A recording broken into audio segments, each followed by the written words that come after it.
And it doesn't really matter what's happening. It could be your first time, your last time, your second to last time. It could be a Monday, Wednesday, Friday, Saturday, a Sunday. There's always a lot going on, buddy. And that is a lot of breaking news. Come on, Mike.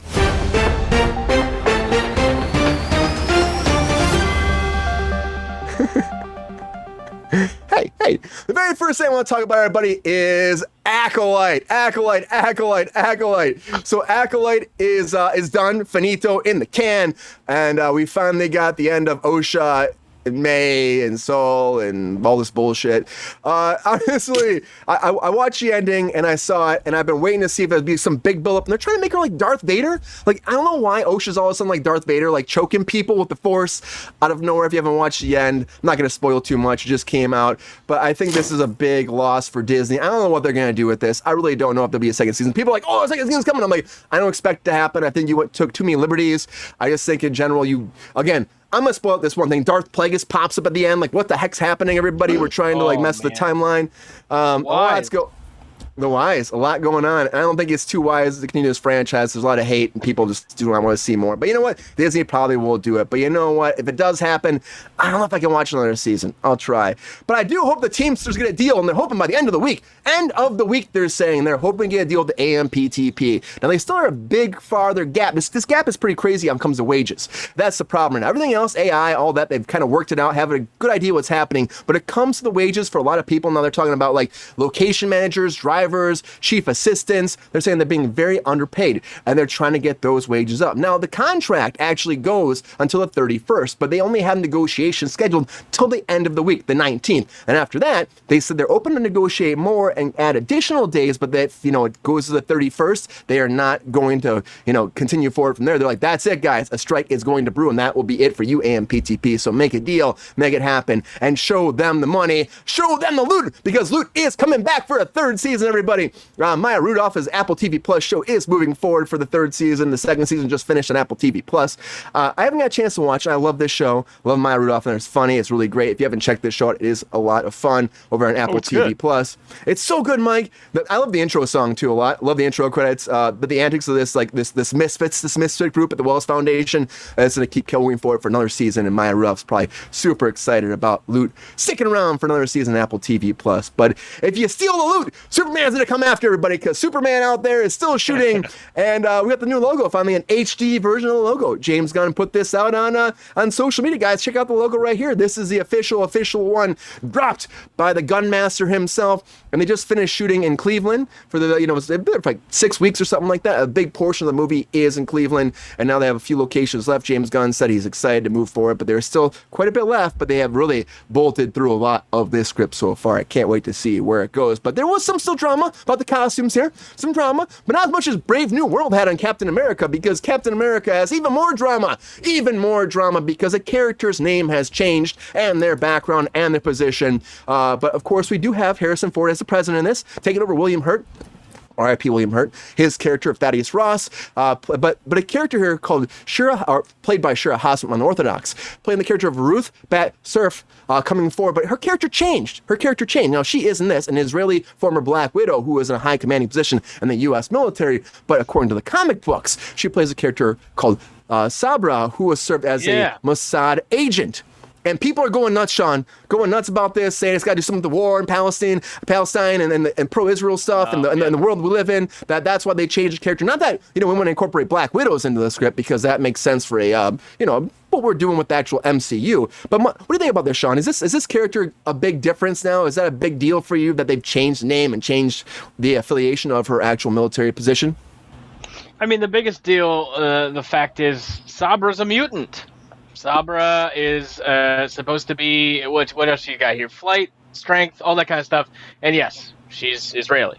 Obviously, I can understand the need to change it in these kind of sensitive times, if we will. Is it a big deal? I don't know. Again, Kevin Feige and Marvel have really fumbled the bag when it comes to introducing mutants into the MCU. So this is just another in a long line of Jesus Christ. They're just fucking drawing this out. Than the fact that X-Men are gonna be in Marvel. No, it's disappointing. What? Oh, I can't hear you now. Oh, you're gonna love the spoilers tonight, man. You're gonna love the freaking spoilers and the rumors and what we're gonna talk about tonight. Of course, it's as if I haven't known them already. Go ahead. Yep, you know. But a lot of drama around Brave New World, a lot of drama, but also a lot of drama around the D. Tenacious D, everybody. So this is one thing. We don't like to talk about politics too much. I'm not going to help with this long. But Tenacious D just dropped all of their dates. They're going on hiatus, and they're probably not going to be back for a long time.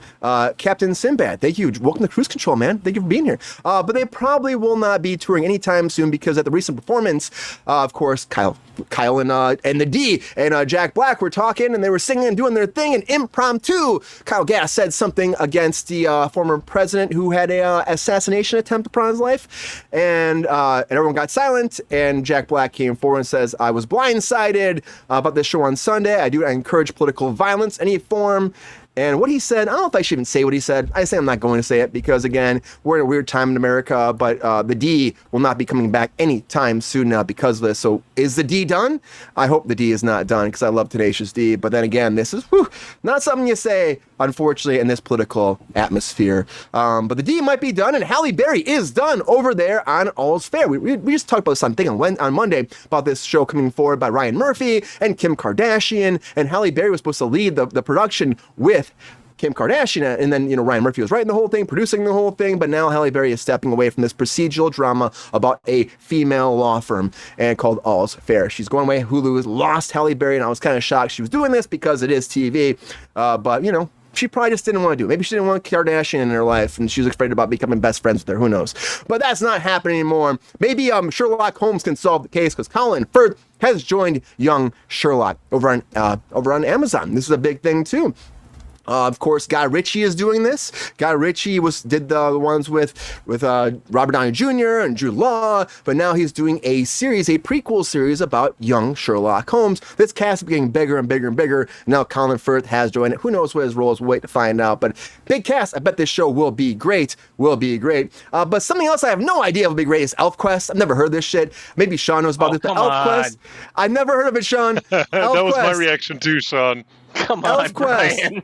over on Fox, which is Disney, is doing Elfquest, an hour-long animated drama series based off the epic fantasy adventure comic created by Wendy and Richard Pinnon, is moving forward, and they're self-produced, I know that, and it's created by Dark Horse Comics, published by Dark Horse Comics back in 1978. It's about a community of elves and other fictional species who struggle to survive and coexist on a primitive Earth-like planet with 2 moons.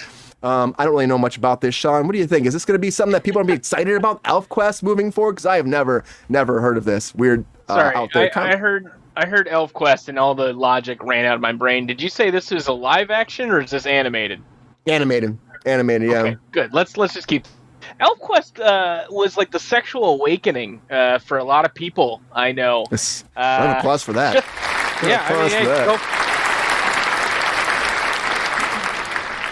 It makes about as much sense as Catnado does, everybody. But Catnado is moving forward, and it's moving forward, up, down, left, right, square root. It's going over the place. The cats are coming, guys, and the log line here. Cats are God's little creatures who could bring you joy and happiness, but also they could be killers waiting for a day to make their move. A tornado of cats is coming, Mike, and they will descend from the sky and start attacking humankind. Is it just house cats, or is it like tigers, lions? I think it's everyone. It's bigger. Every cat in the universe. You're burying the lead there, Brian. What's the tagline for Catnado? Give me it. Felines are fierce. Bro, it's right. The forecast is clawful. $1 million. Mint. That's still bad though. When does no one ever says the forecast is awful though? Is the thing the pun is dependent upon that being an existing idiom. I don't think you've spent enough time with meteorologists to make that kind of claim. Catnado, I have. That's my whole exposure to the band Fish. Was the Weather Channel just playing Fish like for hours on end? Wait, did that really happen? I didn't watch the Weather Channel. Did they just always have snow days? Snow days with Fish? I gotta say, I don't know. I think whoever wrote this Catnado script must have been smoking what Jay and Silent Bob do, because Jay and Silent Bob is coming forward. One more movie, December 2023. We talked about this. Kevin Smith actually announced this movie moving forward. He said he lost a bet to Jason Mewes, and that's why this movie's happening. That's why he started writing it, because Jason Mewes wanted a job and wanted to do another one. So hey, why not? So they are moving forward. And the biggest thing that comes out of this too, if you're a fan of the Evil Dead, the Bob Renomican is coming, everybody. The Bob Renomican. That is right. And it's not the Book of the Dead. No, it's a book that could make you lose your voice and turn you silent if you get too close to it. So the Bob Renomican is a part of this movie moving forward. Of course, they're making fun of Evil Dead's Necronomicon. Oh wait, Brian, I got one. Klaatu Verata Snoogans. Snoogans. Snoogans. For hot takes, Mike. Yeah. Say, but here's the Bobonomicon right here for everybody to see, the Bobonomicon. So yeah, really weird stuff moving forward with that, but not as weird as this Deadpool Xbox controller. Everybody, get that butt in, everybody, because Deadpool has an exclusive Xbox controller. It's Hump Day. So yes, Hump Day up, humping up a Deadpool and Wolverine designed by Deadpool himself. Oh, look at that thing. Look at that controller, everybody. It's in your face. It's based magical. On Ryan Reynolds' actual butt. It's made by people in Sharknado Race Lyrics. The scanner. You got him in the scanner. They scanned the butt. Actual curvature. They made it happen. Yeah. So get your Xbox on with that butt. It's gonna be like it's not, you can't actually purchase it. It's gonna be something they're gonna be raffling off. So but get a chance to win that, and they'll probably sell on eBay for a lot of money afterwards. But a lot of breaking news, everybody. A lot of breaking news. Yo, player, if you enjoyed this video, please like and subscribe and hit the bell to be notified when we are live. And if you are able to join our Patreon, please join. Because the Pepestar needs more snickety snacks. Because I'm hungry. Holla back. Love y'all.